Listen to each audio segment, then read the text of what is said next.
Filho e do Espírito Santo. Amém. A igreja hoje nos propõe dois evangelhos.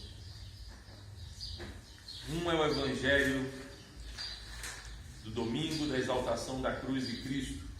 E nós estamos no pós-domingo, não é? Ou melhor, o evangelho da festa da exaltação da cruz de Cristo. E nós estamos no domingo pós-festa, não é? E por isso estamos lendo esse evangelho.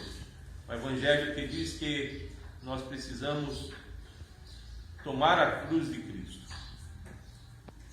Todo aquele que quer seguir após mim, disse Jesus, negue-se a si mesmo, tome a sua cruz e siga-me.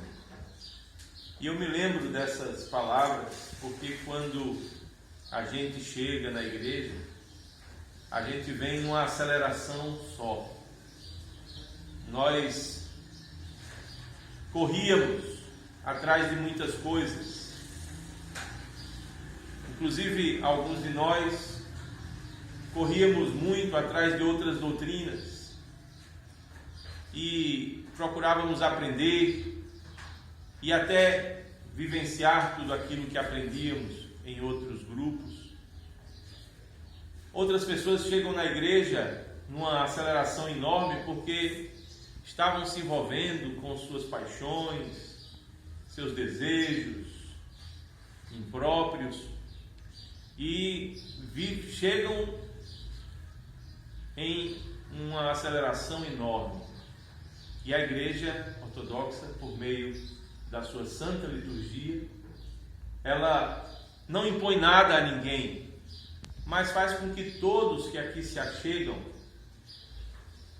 percebam que aqui é necessário desacelerar. Desacelerar de tudo aquilo que nos acelerava antes. Aquilo que nos acelerava não mais faz sentido. Porque na santa liturgia da igreja nós percebemos a ordem que Deus estabeleceu sobre o universo e que aqui, liturgicamente, é reproduzida. Está diante dos nossos olhos. E tantos quantos chegam à igreja em sua ortodoxia, percebem que a liturgia é uma espécie de cruz. Portanto, é preciso desacelerar de tudo aquilo que antes de chegarmos na igreja nos acelerava. Mas é necessário que aqui nós encontremos a nossa própria cruz. E a igreja já nos coloca diante dos olhos uma realidade de desaceleração. É como se nós tivéssemos que descobrir a nossa própria cruz na liturgia. Em que precisamos desacelerar? O que precisamos renunciar? O que precisamos perder? Pois no Evangelho o nosso Senhor Jesus Cristo disse com toda clareza: quem quiser ganhar a sua vida, vai perdê-la. Mas aquele que perder a sua vida por amor de mim e do Evangelho, salva-la-á. Por isso que o mesmo Evangelho diz que adianta o homem ganhar o mundo inteiro e perder, arruinar a sua alma. A liturgia, meus queridos, da igreja é uma oportunidade que Deus nos dá para desacelerarmos das carreiras a que nos propunhamos nessa vida e percebermos que a vida é bem mais simples, bem mais lenta. Ela obedece uma ordem e uma velocidade específica estabelecida por Deus. Assim, cada planeta em sua órbita gravita em torno do Sol. Nenhum se acelera mais ou menos do que a velocidade que Deus estabeleceu para que eles andassem, para que nela eles andassem. Assim somos todos nós, seres humanos. Mas desde que nós fizemos as nossas próprias opções na vida, começamos a acelerar o nosso passo para que as nossas opções nos levem àquilo que objetivamos. As nossas opções se transformam em metas. E as nossas metas nós temos que atingir. E a vida se nos oferece como se fosse uma empresa que nos impõe a necessidade de bater metas. Mas a vida não é isso. A vida que Deus estabeleceu obedece um rito, uma ordem, pois rito significa ordem. Tudo está na sua órbita. E é na liturgia que a gente começa a aprender isso. Vai desacelerando, até que a gente vai percebendo o nosso lugar, o nosso tempo, o nosso jeito, e nós vamos retornando à nossa própria natureza, aquela que Deus criou, à sua imagem e semelhança. O outro evangelho que a igreja nos propõe nesse domingo, nos fala sobre religiosos que viviam numa aceleração tremenda. Eles queriam saber mais Bíblia do que todo mundo. E achavam, inclusive, que já haviam aprendido muito. Por isso que um deles, doutor da lei de Moisés, conhecedor profundo, que já havia caminhado muito na lei de Deus e corrido o suficiente para encontrar-se numa velocidade, não é? Numa aceleração religiosa enorme. Ele conhecia as Escrituras como ninguém e se aproxima de Jesus com toda aquela velocidade, naquela aceleração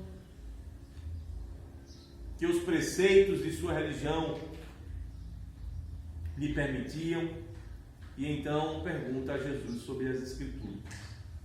Como ele era perito na lei de Deus, então pergunta a Jesus a respeito da lei, para ver se Jesus Cristo realmente conhecia a lei. Ora, meus queridos, Jesus Cristo traz uma lição preciosíssima nesse Evangelho. Ele ensina que somente quando o homem percebe a eternidade, o homem consegue enxergar o que na lei de Deus rege todas as coisas, rege tudo o mais. Jesus Cristo ensina que aqueles que se aproximam da lei de Deus e conseguem enxergar a eternidade na lei divina, não valorizam aqueles mandamentos que estão relacionados a este mundo sobre aquele mandamento que na lei de Deus nos faz superar este mundo e atingir a eternidade, o mandamento do amor. Jesus Cristo então diz que amar a Deus sobre todas as coisas e amar ao próximo como a si mesmo faz com que a gente atinja a eternidade.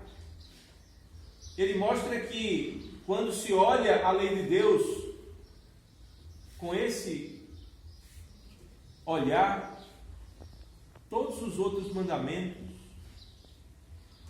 passam a estar em função deste mandamento maior, o mandamento do amor.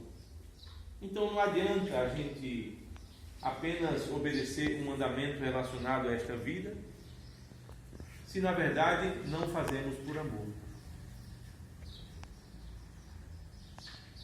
Aqueles que obedecem aos mandamentos correm um risco muito grande. O risco de, perante os outros, acharem que estão corretos. Enquanto outros desobedecem, eles sabem que estão obedecendo.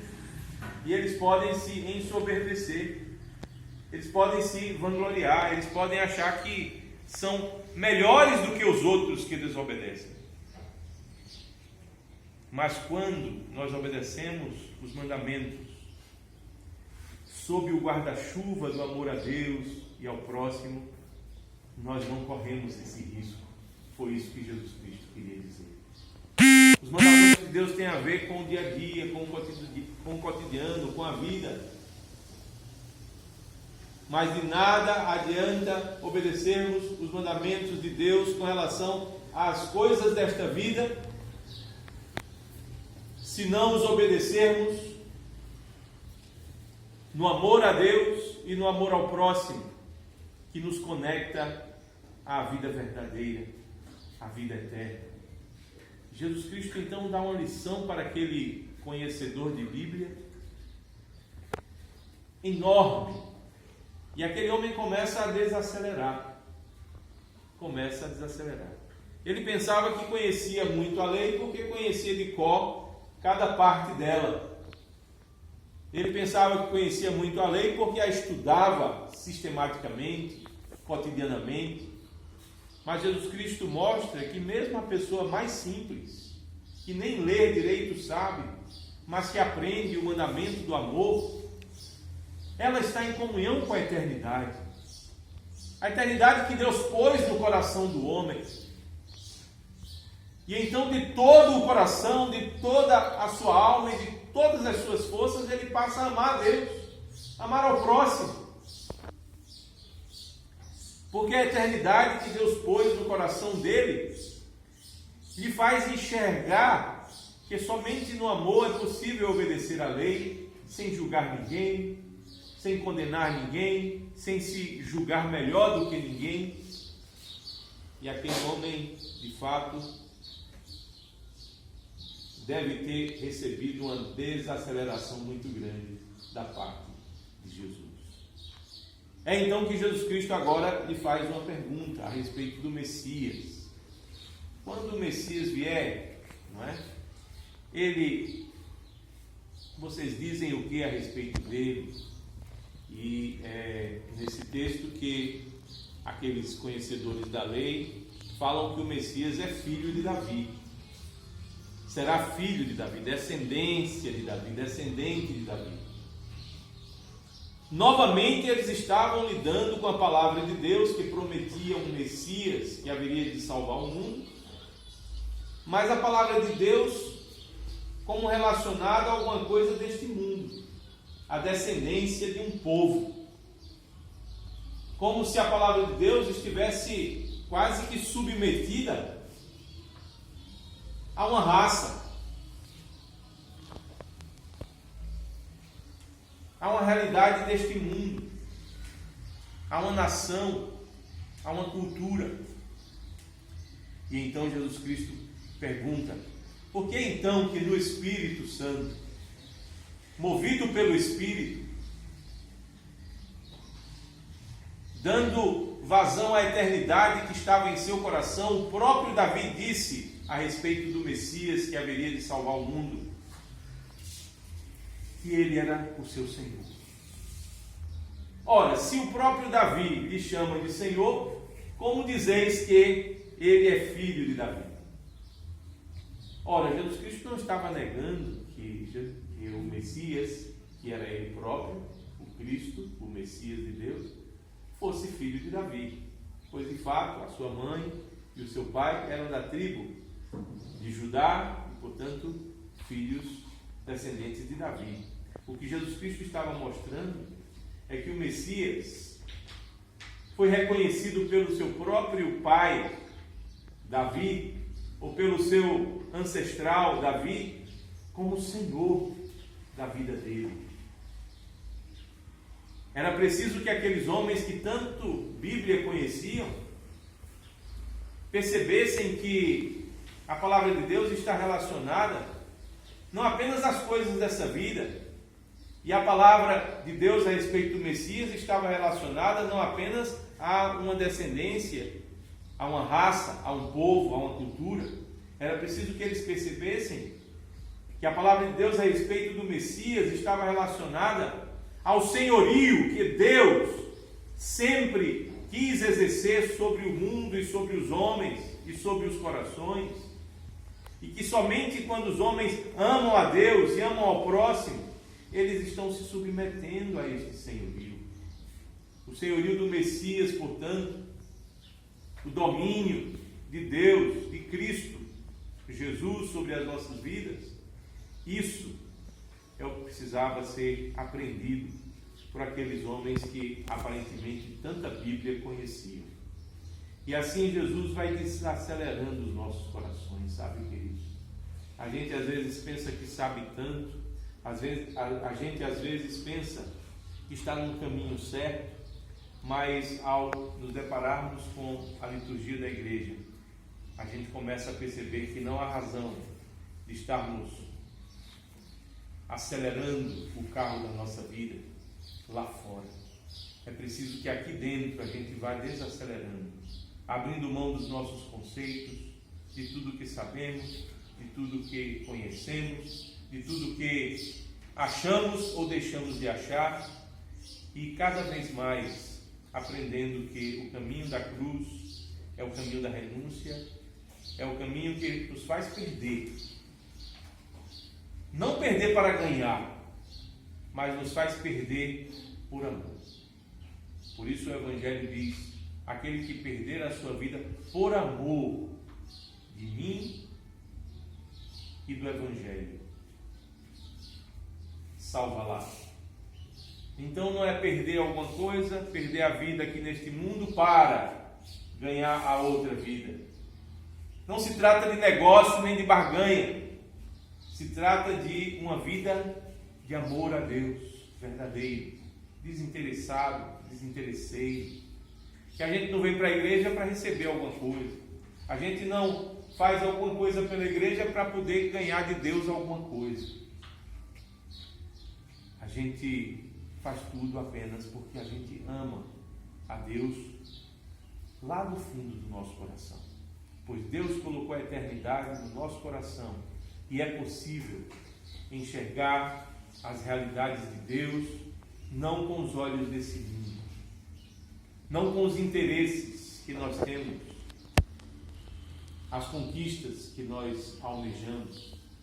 É possível sim olharmos para as coisas de Deus com os olhos do amor a Deus e ao próximo, e assim caminharmos sempre mais para o reino do Pai, do Filho e do Espírito Santo, agora e sempre e pelos séculos dos séculos. Amém.